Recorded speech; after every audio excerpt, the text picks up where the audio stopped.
Hi, welcome back to this channel. I wanted to take a look at all of the other paths that you might want to consider if you're looking at things outside of product management. So here's a list and why it might be a good next step. For those who don't know me, my name is Yuki. I've been a product manager for about 8 years now. Most of the time when you are in product, you go from product manager level 1, level 2, whatever the levels are, up to senior product manager, product lead, and then head of product, chief product officer.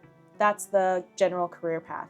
But what if you want to get off of this ladder? What are other options that you can look at? At the end of this video, I'll share one career path that I haven't seen anybody talk about, and one that I think is going to be the next big thing. Product growth is a really interesting area. It's like a flavor of product management. You're still working with engineers, but you're working and focusing more on building features that will lead users to stay on the product. Often, if you're in product growth, you're working on a more mature product, which hopefully means better work-life balance. It's really good if you are a PM who's tired of doing 0 to 1 and you want to work on something at scale. Product marketing. If you're a product manager launching a product, you might have already worked with product marketing before, and it might be a function within your company that you can switch into inside the company.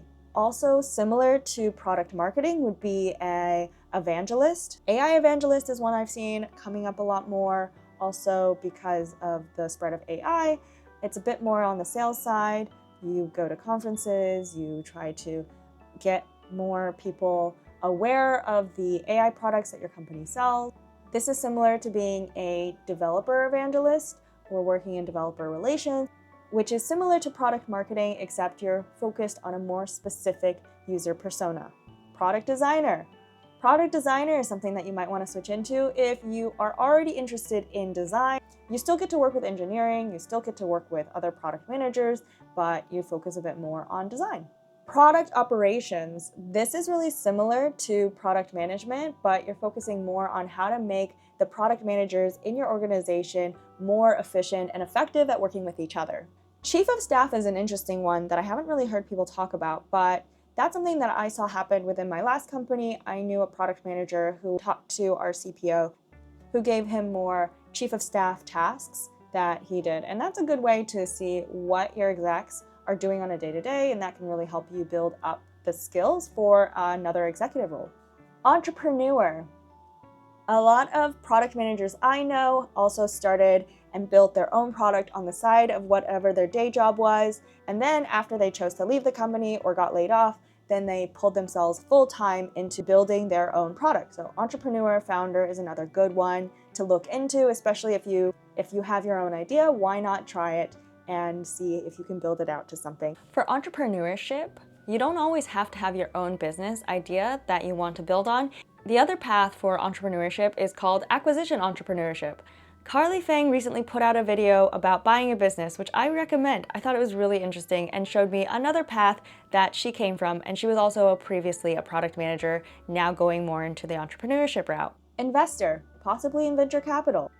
Somebody who is investing at other companies that are building products.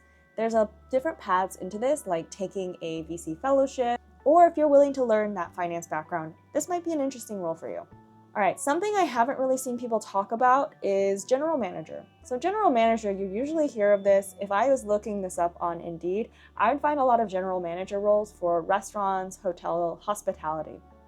But you can also be a general manager of an entire division of your company, especially if it's a smaller startup. This is where you're more likely, if you're transitioning from product manager, to get into a general manager role.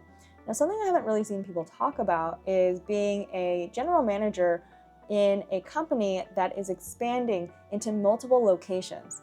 I've seen this called country manager too. It's more of a sales role. There's usually a playbook as this company is trying to expand into multiple regions outside of its core region.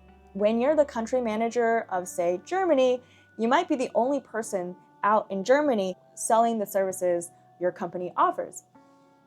And you get a lot of independence doing this, a lot of control over your free time. You're the only person there. So it's a really interesting role, and I think it's going to become more and more popular as more companies go global. So they'll need somebody who is willing to be that entrepreneur and go out to a new region and establish operations, establish a branch of that company in a new region. And you might consider this international product manager, and I've seen this called country launcher. And then the other role I've seen this called is general manager of a specific city. Let me know if there's other career paths that you've been looking at that you want me to talk more about. I know this was a pretty brief overview. I wanted to just do a highlight of some of the career paths I've seen people take after product. And if there's any others that you know I've missed, let me know and I might be able to do a longer in-depth video for this topic. Thanks a lot.